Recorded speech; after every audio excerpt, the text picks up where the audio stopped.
Hello, everybody. Welcome to the Die As Cast podcast. This is our bonus behind the scenes episode.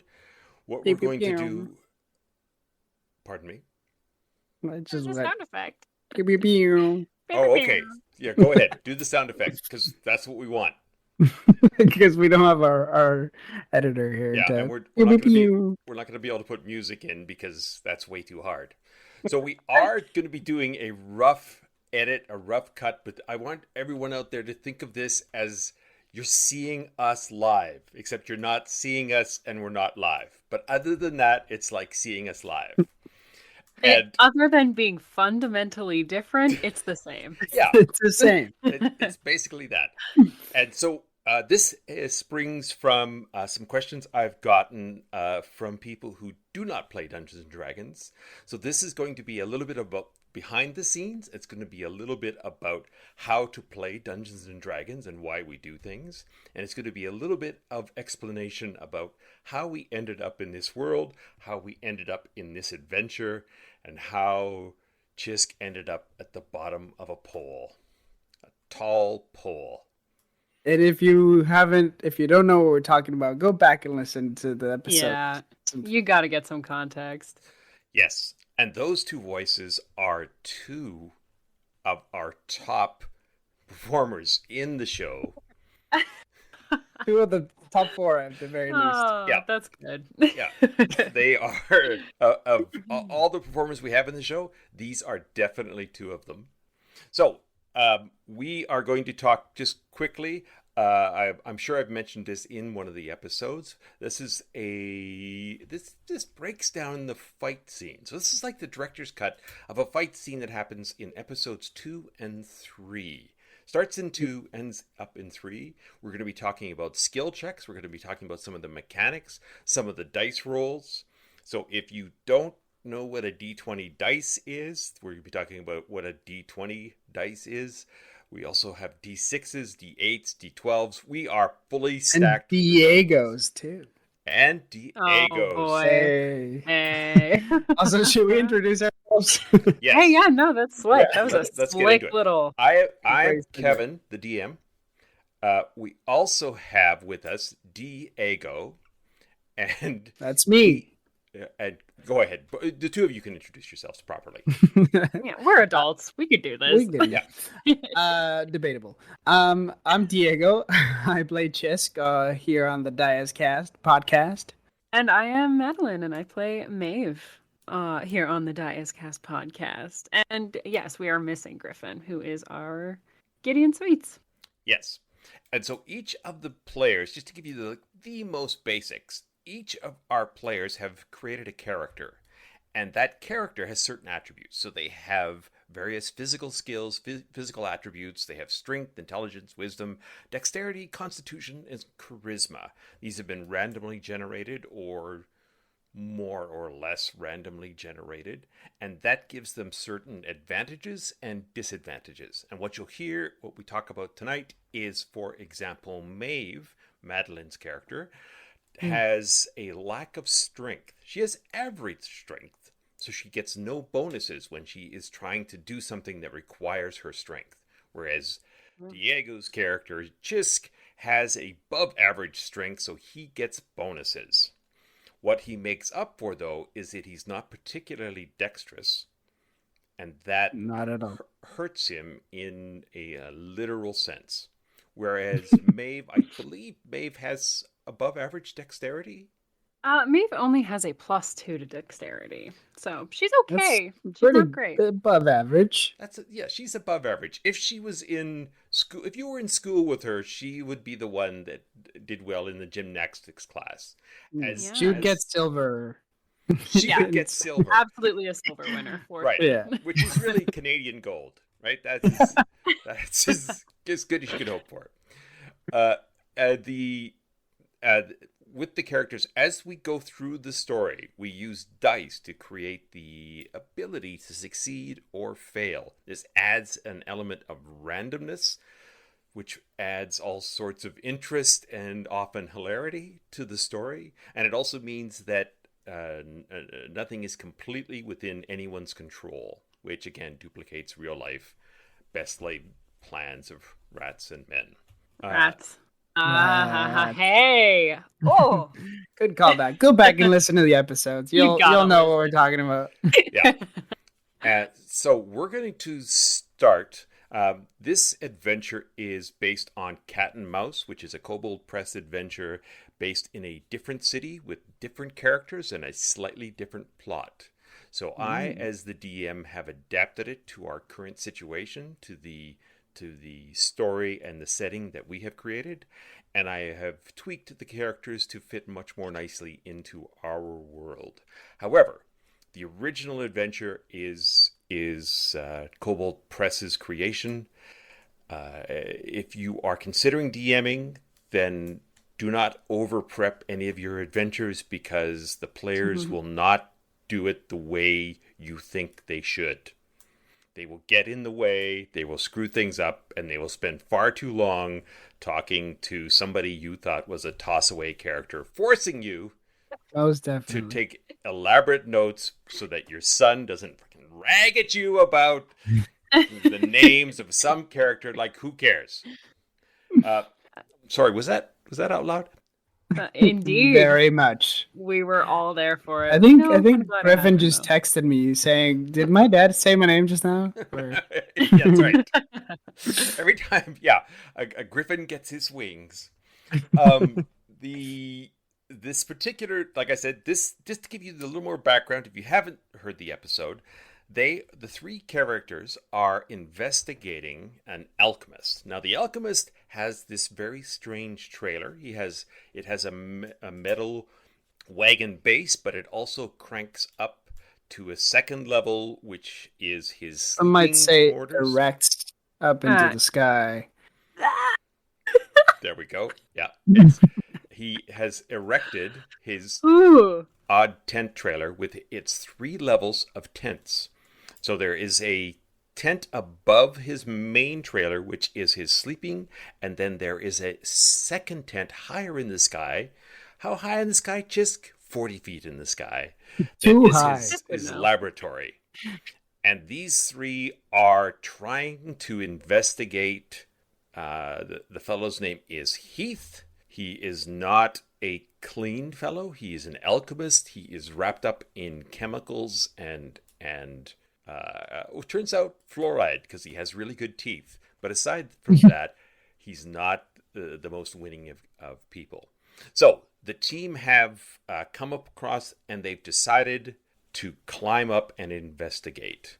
Now, Griffin's character is a rogue character. That means he is specialized in dexterity. Think of him as, well, actually, he's a swashbuckler. So think of him like Errol Flynn or Johnny Depp, kind of a pirate running along narrow, beams and up masts and that kind of stuff. So climbing up things is more or less his specialty. He tries to do it with panache and style. So I'm going to be going through chunks of the episode. So we're going to be stopping and starting things. And for you guys, if you hear things you want to comment on, feel free. We'll stop and you guys can make the comments. Otherwise, we will stop in bits and pieces. So hang on to your butts. Here we go. I'll squeak my way up there, and then I'll drop a rope. Okay, roll me that acrobatics check again. So this will jump right into this. He has decided he wants to climb the tent pole to climb up to the second level of this tent. So I've said to him, roll your acrobatics check. So acrobatics is one of the skills that that all of them have innately. Some are better at it, some are worse at it. But since he is climbing, the most relevant skill I can choose for him to check is an acrobatics, which is based on his dexterity, which is, again, a stat that you generate separately. So when I say roll the acrobatics, he is rolling a 20-sided dice, and then he is adding his bonus or subtracting his penalty from that number. I have assigned a difficulty number. So in this case, the difficulty is 12. So he has to roll better than 12 to be able to climb up the pole. That's all? I had to roll better than 12? Oh, come on. Ay. One of the interesting things about a player is that you don't know what this DC is most of the time, the difficulty class is. So you're Right. just rolling blindly and hope the higher the number, the better, obviously. But Yes. And the difficulty class is assigned based on what seems reasonable to the dungeon master. So if he was trying to climb up a smooth wall, it would be a much higher difficulty class than if he's trying to climb up a ladder. In this particular case, it's designed to be climbed because it is the owner's access to his next level, so it is relatively easy. 12 is not super easy, but it's relatively easy. Sorry. These DC checks also, or difficulty checks, also go from generally like 1 to 20, but they can be higher. Usually when your characters are higher level and doing harder things, they could even be like 25 or 30. Right. Which is very hard to do on a dice that goes from 1 to 20.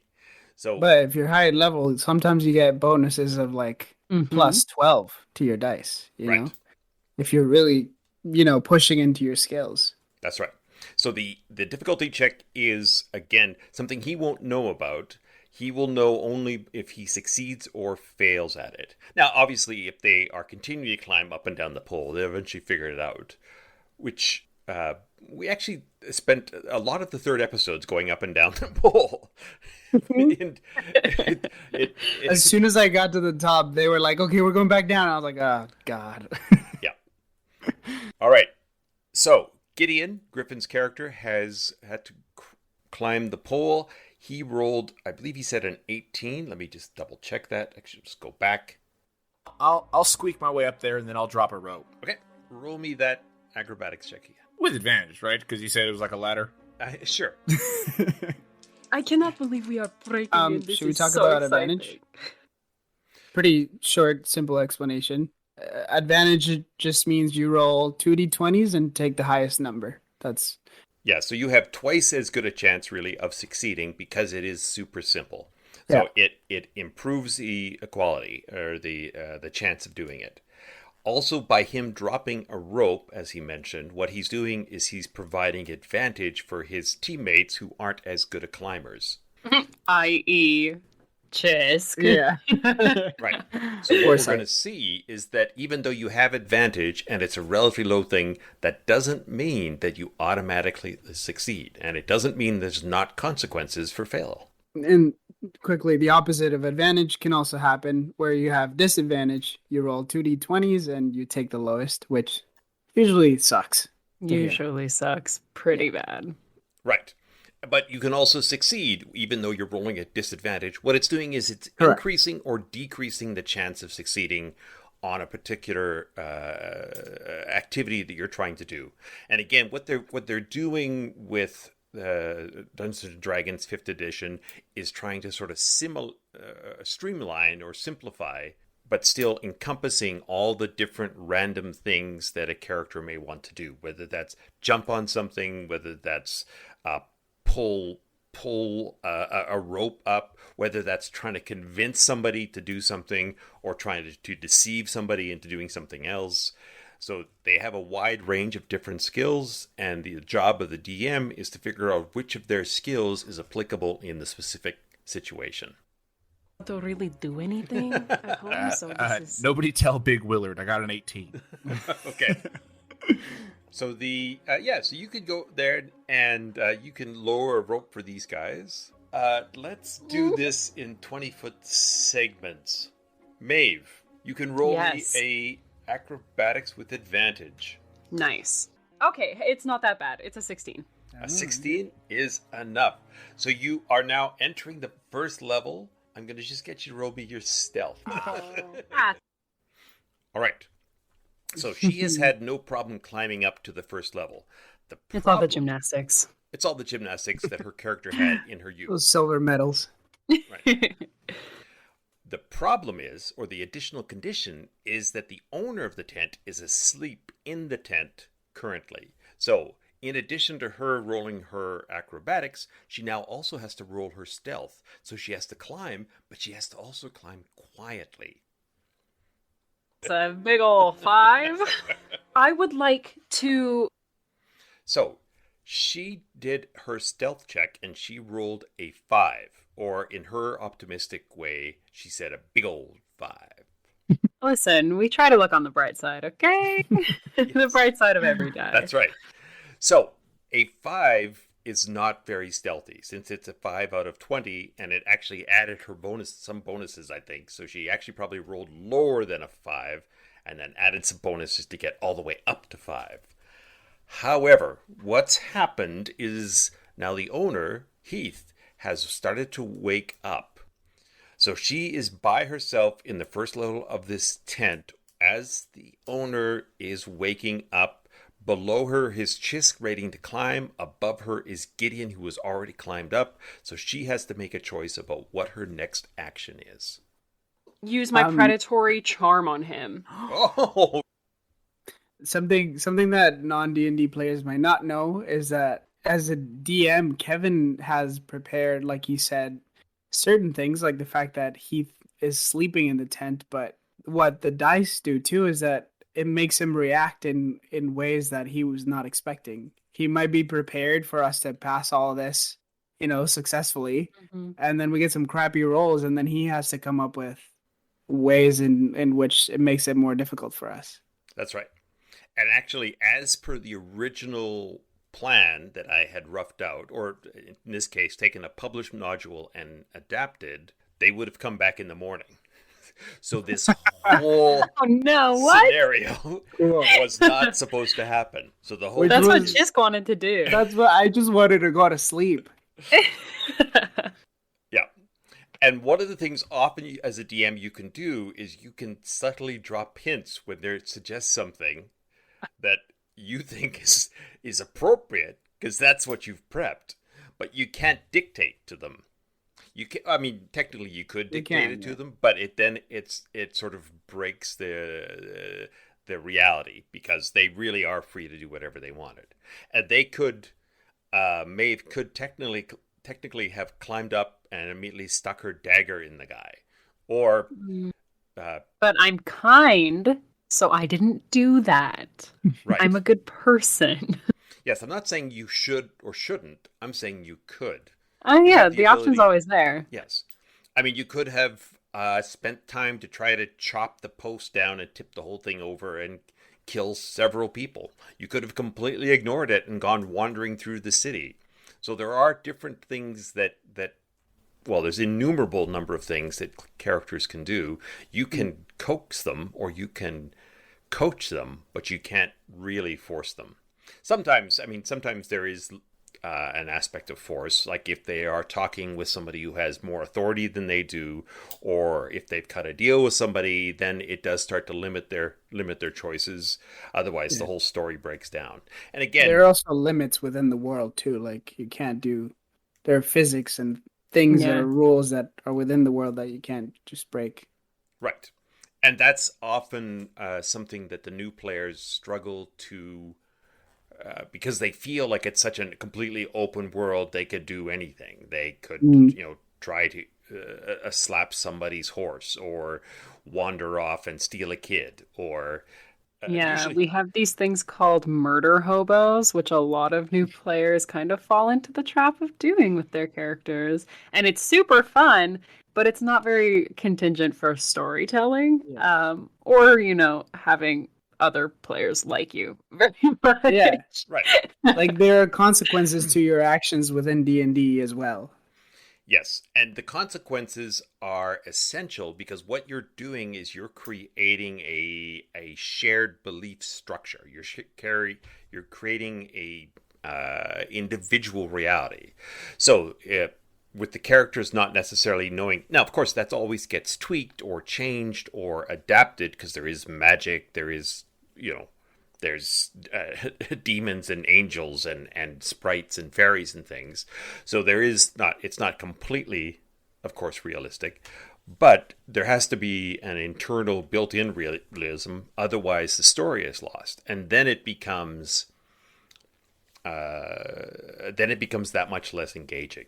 So just to step back one step farther from that, the reason these characters are doing this stuff is not necessarily to climb the pole. The pole isn't the point. the point is to start to build a story for each of them individually and as a group to create shared experiences. All right. So back to she has just crawled into his bedroom and woken him up, and he is slowly starting to wake up. And she, Maeve, that is coming up. She has an idea. By the way, for our players, these characters are all brand new, and they're all unusual. They're not the sort of usual because they come from the Midgard world from Kobold Press rather than the conventional Wizards of the Coast world. So the players are all still learning what their characters can do or remembering what they've read that their specific characters can do. So you are now entering the first level. I'm going to just get you to roll me your stealth. Oh, that's a big ol' 5. I would like to use my predatory charm on him. Oh, your predatory charm. All right. Yes. Tell us and those at home what that is. Okay, so as a Dampier, as an action, I can magically beguile the mind of a creature I can see within 30 feet. For an hour, I have advantage on charisma checks made against him. Right, like it just gives you advantage on charisma checks. Yeah. And what are you saying to him? It's the Tooth Fairy. Here for your teeth. Your beautiful Invisalign teeth. Hello. Yeah, for some reason, Festering Heath had, like, excellent teeth in our canon. I'm not really sure why, considering every other aspect of him is disgusting. But his teeth were great. And so what she did in that scenario is she had to come up with a plausible reason, since she was trying to effectively deceive or charm using her Dampier skills. Plausible is a stretch. Well, a plausible Tooth Fairy is, if you had said you were a sergeant and he's been drafted in the army, he would have had, it would have been harder for you to convince him that. But since he was already asleep, the idea was that you were trying to convince him that he was still dreaming, or at least talking to somebody who might be in his dreams. Plus, you did that so charming voice. So how could he resist? So convincing. So convincing. That's how the Tooth Fairy would sound if you had absolutely an Eastern European Tooth Fairy, especially. Okay, you're gonna roll a charm with advantage, and if he believes you, he thinks he's still dreaming. How about that? Okay, is that just charisma? Yeah. Yeah. Okay. Holy shit! That's a nat 20. Oh no! All right. I hope I get a good price. And he falls face first back into his pillow. So she had a chance of convincing him. So she rolled the d20 and she got a natural 20. So that is obviously the highest number you can roll on a d20 dice. So she succeeded extra well. So you want that 20. You always want that 20. You always want the 20. It makes so exciting when you get it. That's right. And it's rare, because obviously it's only going to happen 5% of the time. Because she had rolled so well, he didn't question it. He just went back to sleep. And again, all of us at that moment are improvising. Well, I mean, Maeve and the DM at that moment are improvising. So she's making up a story, and I'm trying to create what I believe is a reasonable reaction guided by the dice roll.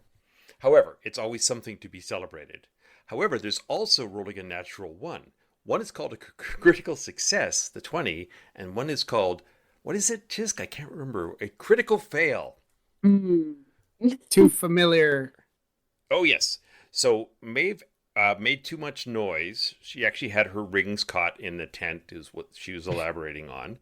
But she was able to charm Heath into thinking that she was supposed to be there. She was a part of his dreams. So then we skip. So Gideon has climbed up. Now Maeve is climbing up.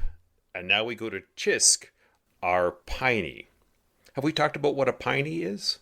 No, I don't think we talked about Dampier either. All right. So let's just stick that in right this minute. A Dampier is a half human, half vampire. So they have elements of vampirism, which she puts to good use later. but they are mortal. Is that fair? Yeah. Yeah, that's fair. I concur.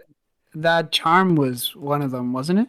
Yes. So Maeve has abilities like her predatory charm, where she can kind of beguile people. She also has this dark thirst ability where she can feed on blood, but she does not need it to live, much like how humans don't need it to live. Well, we need it in our bodies, but not our diets. If you're eating blood, you should probably see a doctor because that's not normal. Anyway, Piney totally is. Diego, take it away, man. I like how you tipped over into like a PSA. That's good. By the way, if you're drinking blood right now in real life, that's a problem. That's good. That is a problem. I'm here for the people. Excellent. A piney is a tree folk essentially. So they in this world they are essentially what are the ones in Lord of the Rings called? Treants. Treants. So they're kind of like that, but as they move away from their forest and go into an adventuring lifestyle, they become more and more human. I think we've said. I think Chisk is pretty early into his adventuring to start becoming human yet, but Right. yeah. So he has a very tree-like appearance. He has bark-like skin, moss-like hair, that kind of stuff. Is that... Yeah, definitely. I like to. I think I still like to think of him as a bit Grootish from Guardians of the Galaxy.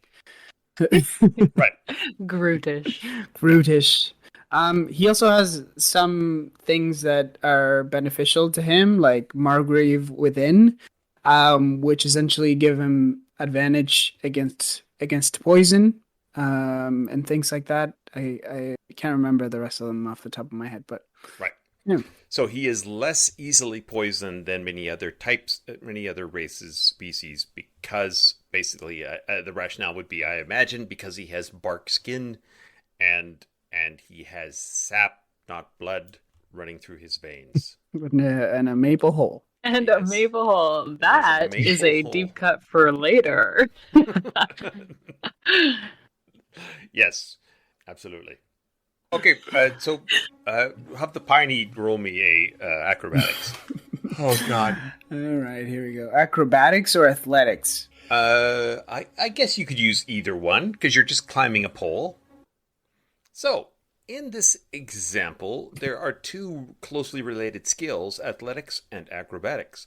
One uses strength, which Chisk has, and the other one uses dexterity, which Chisk is not as skilled at. So he is stronger than he is dexterous.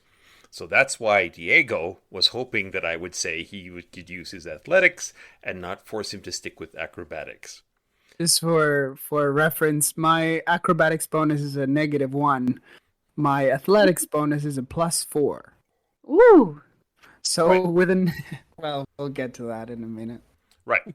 So that in percentage terms, he's 20% more likely to succeed with athletics, and he is 5% more likely to fail with his. And again, I don't want to give everyone the impression that it's all about the math. No. We don't spend a lot of time doing calculations. These are done quickly, and it happens quite easily, and it becomes automatic to know whether you succeed or fail.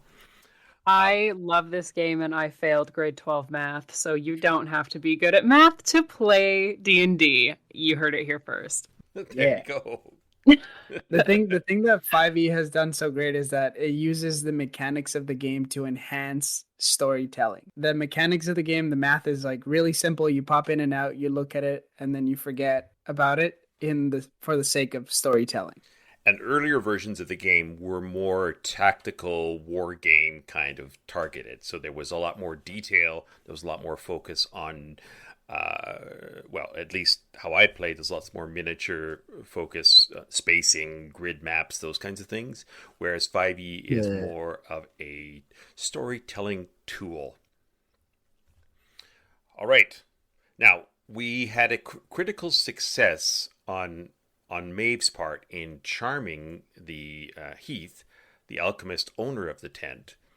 But now let's look at what happens on the other side. Chisk, can you provide us with an example? You have advantage. Here we go. Let's do this. No, dude, I cannot believe this. This is a double natural one right here. With advantage? With advantage. No. Is insane. I cannot. This is stupid. They landed side by side and they're just natural ones. Look at that. That's ridiculous. You feel Chisk sort of come up behind you. All right, so he had advantage. He had twice the chance to climb successfully. He had a +4 bonus on his chances to climb, but he managed, because of the dice, through no fault of his own, even though he had to take the grief, to roll 2 1s on 2 20-siders. So he not only... It is impossible. Like, apparently not. Right. So Diego can do the impossible, as he's Right. proven Yeah. time and again. And let it be known.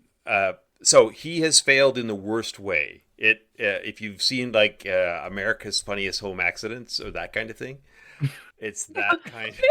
Funniest home accident. Because funniest home videos. Yeah, it would be like that. So what we're trying to do here is duplicate that kind of thing. So he is doing the equivalent of stepping off the boat when it's not quite at the dock, kind of thing. You're charming this guy, and you accidentally step on Chisk's head, and you hear this clunk, clunk, clunk, clunk, clunk, clunk, clunk, clunk, clunk, clunk, clunk. Bang! So, Chisk, I'll just get you to roll me. I guess it would be 2 6-siders because we're talking 20 feet. Oh no! Oh my god! All right. So every 10 feet you fall in Dungeons and Dragons, it does 1d6 damage, and we haven't talked about damage yet. Every character has a certain amount of life measured as hit points. The tougher characters have more hit points, the weaker characters have less hit points. And by tougher and weaker, I'm not implying somebody who is bookish. We all have different strengths, okay? Yes. Everyone is special. Yes. That's right. So, Chisk is a pretty durable character. Not only is he made of wood, but he is also a type of holy warrior. So he himself is relatively tough. Maeve is more delicate. She is rocked by her what did we end up calling? She is a sorceress. So she focuses on spells. Chisk also has spells given to him by his god, but he is the second toughest kind of class of character. So Chisk can take more damage than Maeve can, which turned out to be an advantage in this particular scenario because he's just fallen 20 feet and landed on his back on the top of the trailer.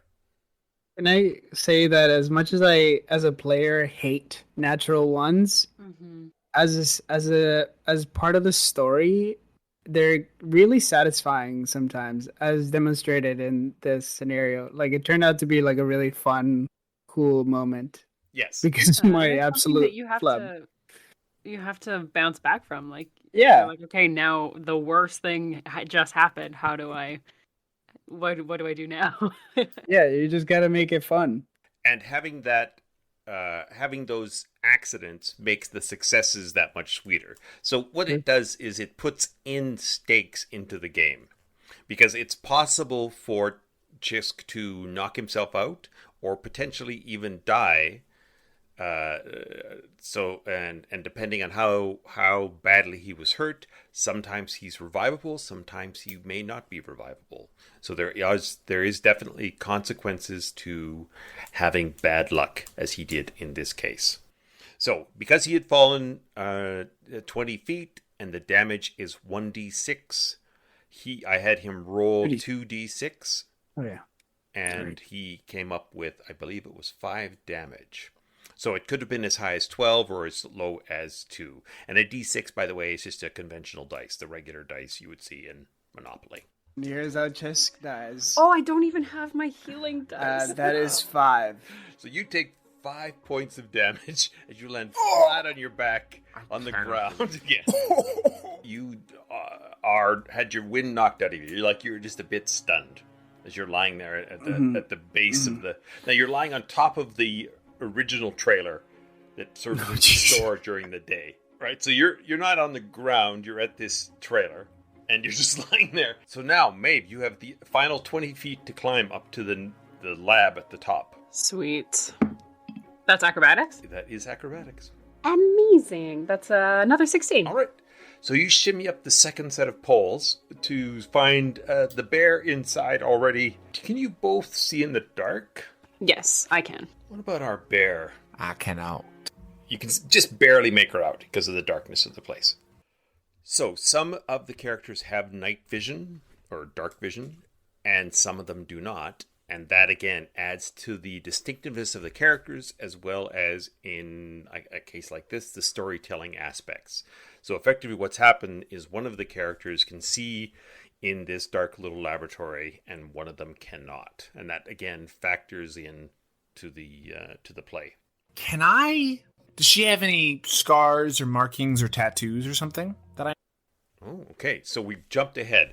So what's happened is the two of them, Maeve and Gideon, have discovered that there is a ratfolk woman tied up in a crate, and who looks a lot like the person who Gideon knows.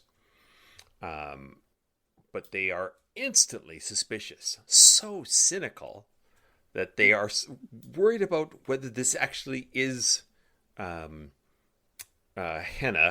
who she has said she has promised that she is, but they still don't believe it.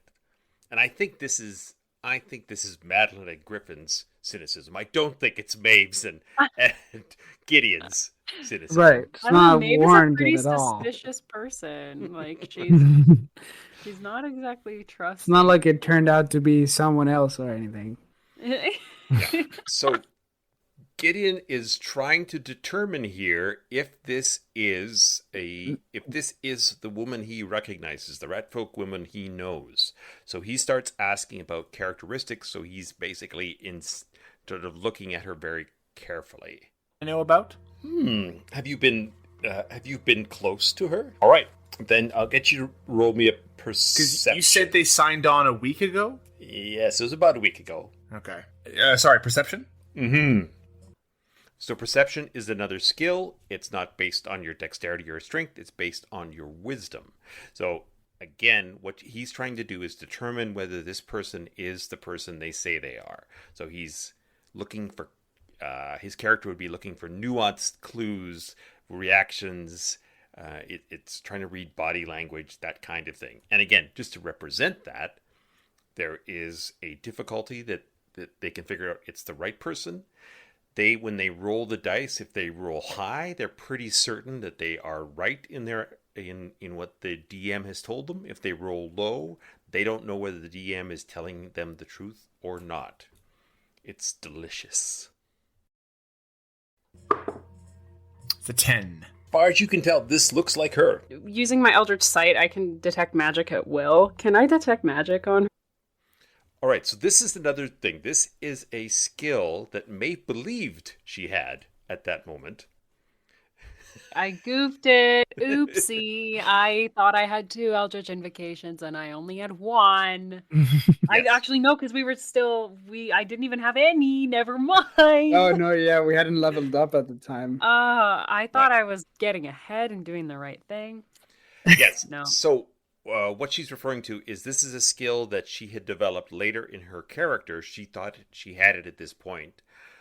I, as the DM, I'm going to trust the characters to know their characters. And also, in the end, it's not a story breaker. The fact that she made a mistake about that is just going to happen throughout the game. The DM is not going to know a particular skill, or he's going to categorize it the wrong way. The player is going to make a mistake about what they can or cannot do. You don't focus on that. You focus on driving the story forward. If there's some major event that's changed, obviously it's a matter of degree. If there's a major event that's changed, then there may be things you have to sort of step back and virtually sort of rewind. But overall, the plan is to, again, drive the story forward. Her and just see if she's like actually a normal person. She seems to be a normal person. Bindings were magical. Okay. So I did tell her that the bindings were magical, which was a clue that she wasn't necessarily a normal person. And I never said that she was a normal person. I said that she seems to be. Verbiage is very Trixie. important. Trixie. It's Trixie. And we were able to untie those, no problem, though? Yeah. Okay, great. Can I do get to know what kind of magic it is? I would say abjuration. Great. All right. So this particular question, what kind of magic is it? It's like, oh my God, what kind of magic? Well, how many choices do I have? It's an enchantment. I have no idea. But there are different kinds of magic in the game, and all the spells are categorized as, I think, one of 5 different types, maybe 4. I think there's more. And as part of her skills, effectively, what she's using is her skill to try to figure out what's going on. So she's looking for whatever clues she can find. The abjuration school of magic, you can become actually a specialist in that. You can become an abjurer. You can become an enchanter. There's all those different types of magic. So that, even as I'm saying it, I realize starts to really tip in seriously into nerd world at that point. I mean, that's what wizards are. Wizards are the nerds of Wizards are fantasy. Right. A uber nerd. Yeah. Amazing, thank you. So, can I do an insight check?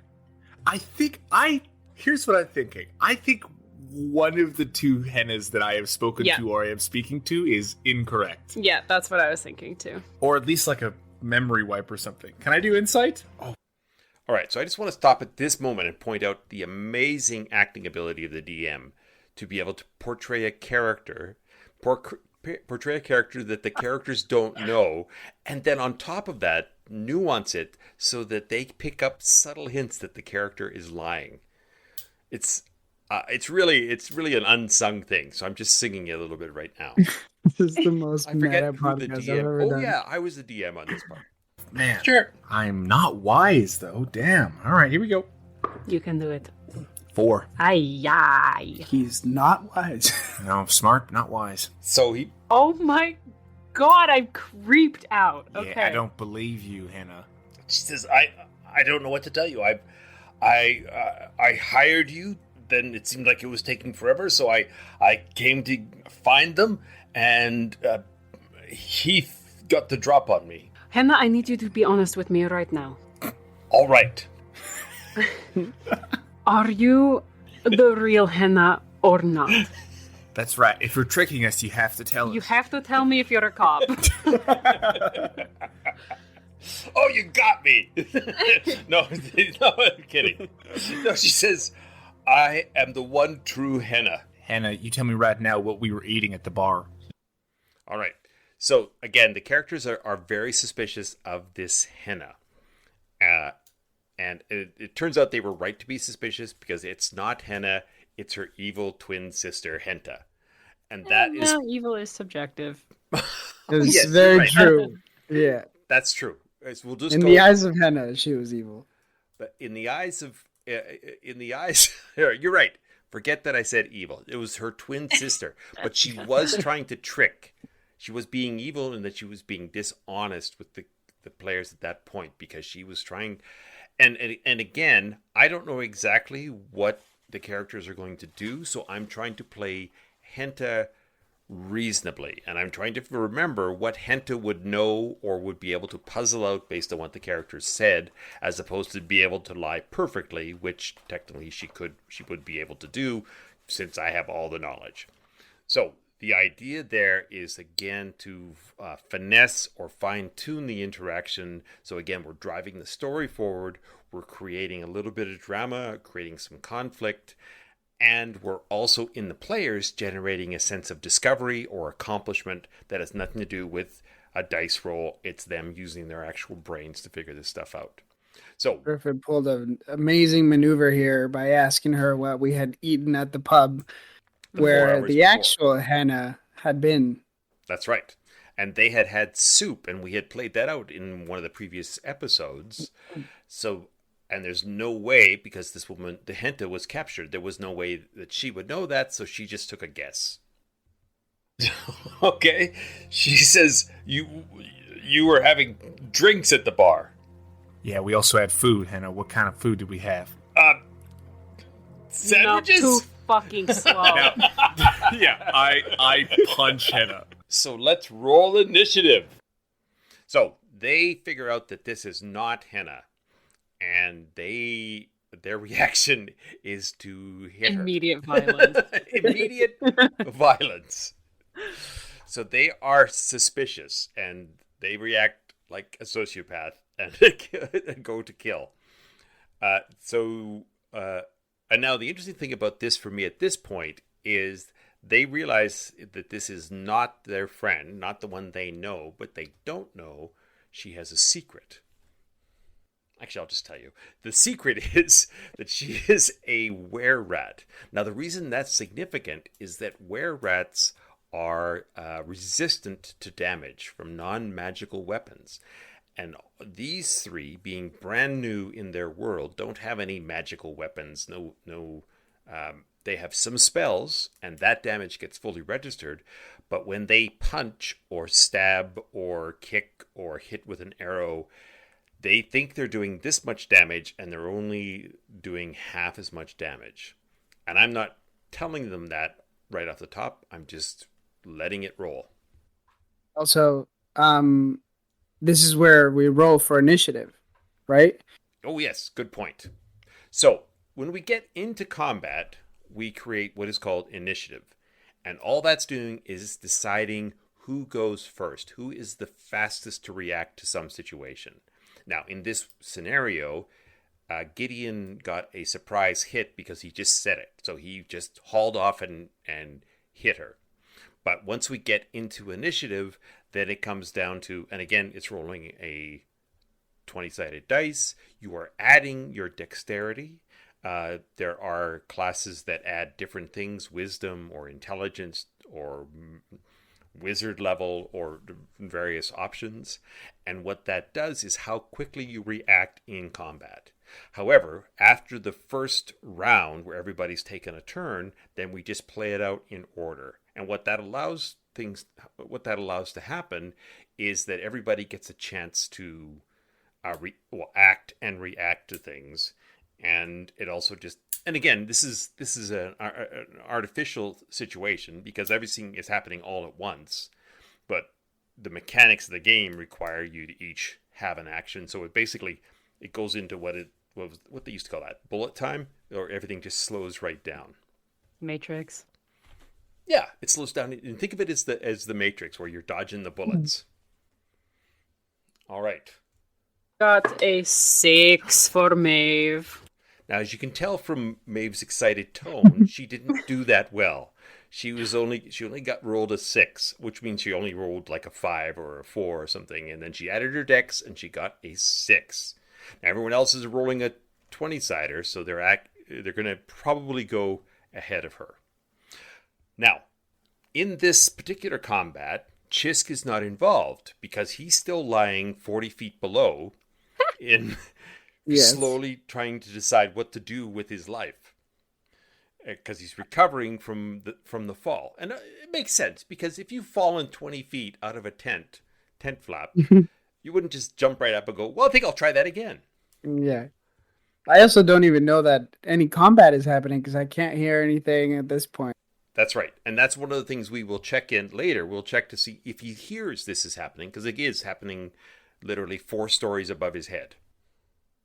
Also, something that I've discovered as a cleric is that it's not always beneficial as a cleric to roll high on initiative. Because as a cleric, you have all these utility spells that can aid and help in different ways, that sometimes it's beneficial to go last in the turn. Right. So if one of your friends gets walloped, you can actually help them. Mm-hmm.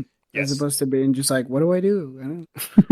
So one of the cleric specialties, not their only, but one of the major ones, is that they can heal people. So they have a wide range of healing spells that they can offer. So what Diego's referring to there is if you see a friend go down, get hit hard right away, if you are slower to react, you can change your action from an attack to, I'm going to heal this person so they can continue to fight, or so that they don't die, or whatever reason. So he's saying it's almost beneficial to sort of be able to step back and observe the action first before choosing your own reaction. Gideon got a 23. Okay. Wow. And Diego, you can have Chisk roll me a perception to see if he hears anything. It's quite a ways away, though. Well, yeah, give it a try. Yeah, but I got good perception. Nope, I don't. Just kidding. That's a 6. Claw at you with her hands. Oh, but she fumbles. All right. So, just as Chisk got a critical fail when he was trying to climb that pole and had consequences, one of the things that Henta, the were-rat, did is she rolled a 1 when she was trying to attack Gideon. So, a fumble... we'll get into that, but a fumble is effectively you aren't able to use your weapon at all. You've rolled a 1 on the 20-sided to see if you hit. So in this particular case, we have a random table that generates a negative random result. Oh, my fumble table. I've created that special fumble table, the D8.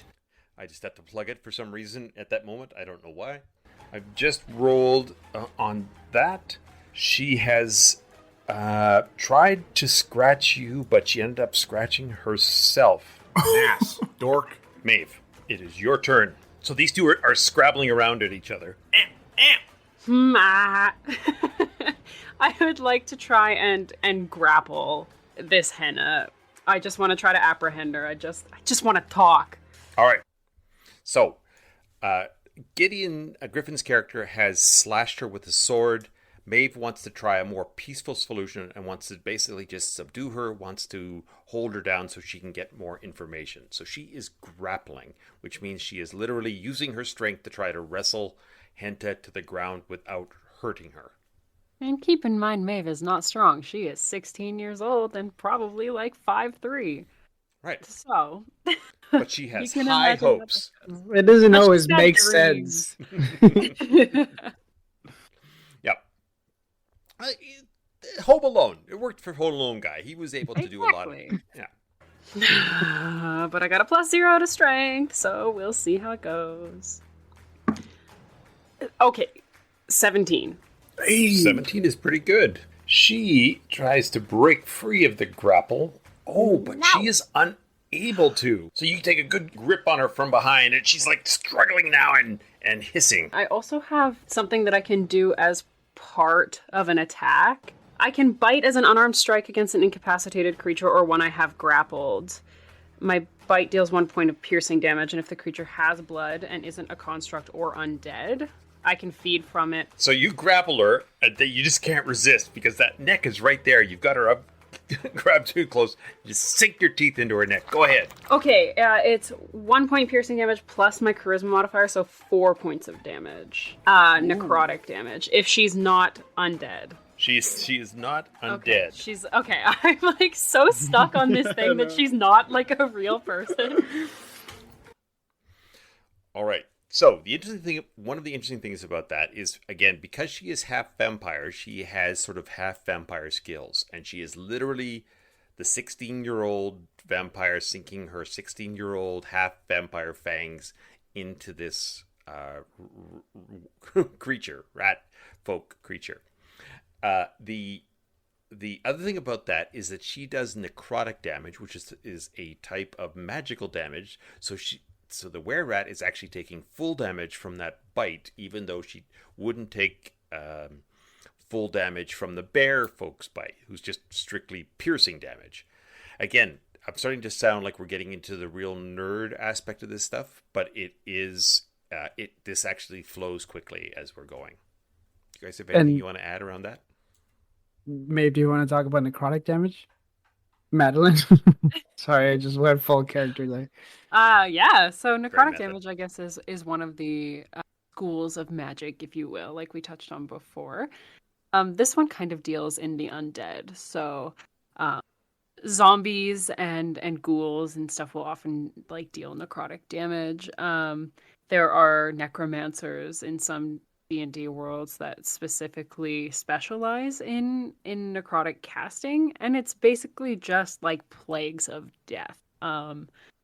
So just think of like the scariest Grim Reaper guy you could imagine casting a spell, and that's a pretty good starting point for necromancy, I think. Right. So we have here is a 16-year-old teenage Evanescence Grim Reaper. Absolutely. With the heart of gold. With a heart of gold. She'll still kill you, though. Yes. So she could potentially have killed her, absolutely, in biting her, because she is draining her of some of her blood. So she is sweet, but she's still trying to hurt. I don't need to regain... Oh, I can... We haven't spent any hit dice. Never mind. All right. Well, 4 points of piercing damage. Gideon, you see this crazed Dompier jump on the back of this rat folk and grab her and pull her arms back, and then just takes a minute and then just decides to bite. Gideon just finishes saying, I tried to grab her. She's ungrabbable. All right. So I am describing a lot of the action. It's because we are all playing what is called theater of the mind. So there's no visual per se. We can all see each other, but we can't obviously see what the characters are doing. So myself as the DM, I am describing what the next character sees so that they can make a reaction that seems reasonable. Each of the players, especially as they get more skilled and experience, will also describe their actions so that it becomes easier to visualize what's going on in the scene. This is obviously very important for an audio-based medium like a podcast. If you were playing live at a table, you would have a little miniature that you potentially would have a little miniature sitting in front of you that would represent your character, which makes it then easier to track what's going on. But even in that case, the miniature is just obviously just a solid little inanimate object. So you want to, again, build the story around it and have people describe what they're doing. All right, so we'll skip to near the end of the fight. There have been, they have fallen, basically gone down from the top level, done flips. There's been gymnastics. There's one of the things that has come up is Henta has turned into a rat. So these guys now realize that they're dealing with a were-rat, or at least can suspect that. And now the rat is now stolen the magic item that the characters were in trying to investigate and is trying to flee. It has fallen the last 20 feet, so it also has taken damage. Again, half as much damage as they would because it is a magical creature. But with the three of them picking on it, on her, she is now trying to get away. So we will jump to the end. Maeve has followed her down. Chisk has very laboriously climbed up and has now climbed back down.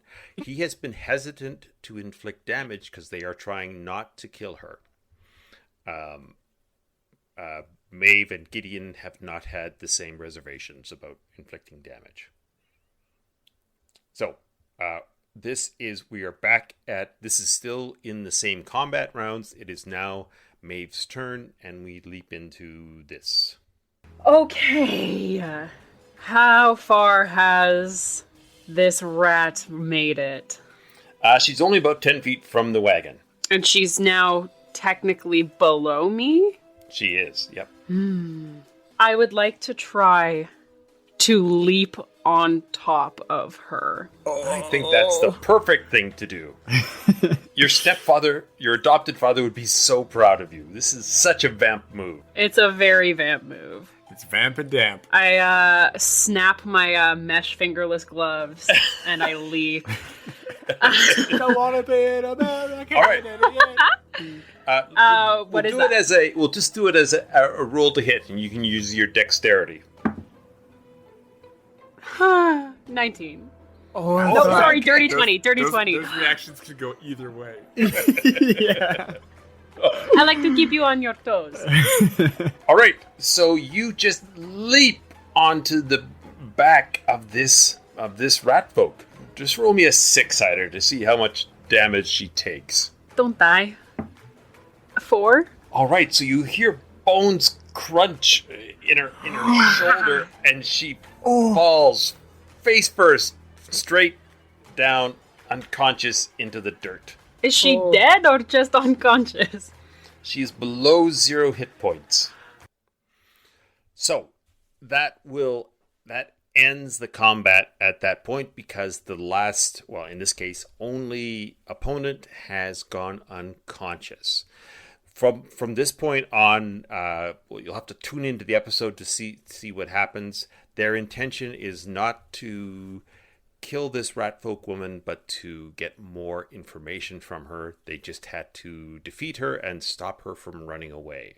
So things like Maeve making the choice to leap is not something that I am necessarily going to be prepped for, but it's the system is designed to let them have that sort of freedom of action, and we are improvising what they are doing. So from this point, the action will continue. They have the choice of, they could kill this were-rat woman, they could revive her, they could question her, they could pat down her body for any valuables and leave her in the street. They could do anything. That's a very Gideon thing to do, I think. Yeah, it is. Each character will have a different suggestion or a different idea, and they will all naturally start to think of actions that are based on their view of their characters. As the whole game is played. Like, the whole game is us kind of thinking about what our characters will do in any certain situation. There's this thing called metagaming, where it's you in the situation that your character is in, making decisions that you would make. And that's generally not very fun for anybody. Yeah. So much of the joy of D&D is like just really jumping in there as your character and suspending your disbelief. Right. And for a lot of brand new people, the four of us tend to get into characters to the tune of voices and attitudes and that kind of thing. For a lot of people, they will visualize their character without necessarily having to sort of do a full performance. And that, I know personally that I've had some new players that are hesitant to get into that. And I want to emphasize that that's not necessarily an essential part of the game. But by the same token, if you like doing that kind of stuff, this is a way for people to dip their toe into trying storytelling and using voices and doing things like that. So I think we'll hold it there for tonight. That hopefully gave you a good idea. It was again a breakdown of a fight, that one of the fights that have happened in the episodes. There's going to be lots more. If you have any questions about stuff, feel free to contact us. We are setting up a Die As Cast public Discord where we will have people, if you want to ask questions. We are looking at setting up a subreddit for, again, the Die As Cast. We'll get you those details. We'll announce them as they are available.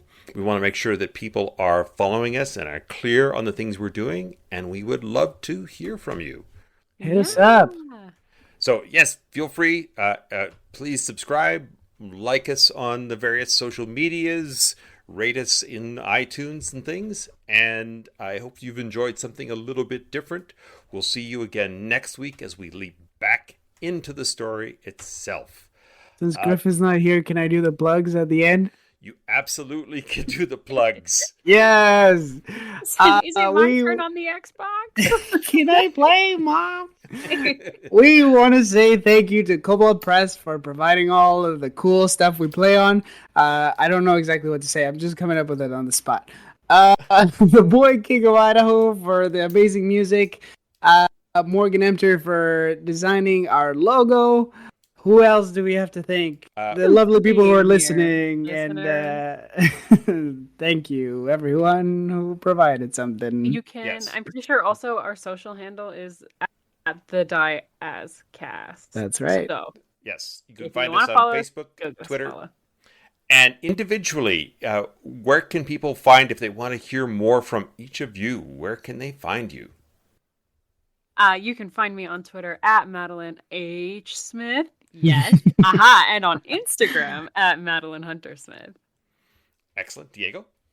You can find me on Instagram as Diego Stredel, DIEGOSTREDEL, and then on Twitter as DII_Stredel.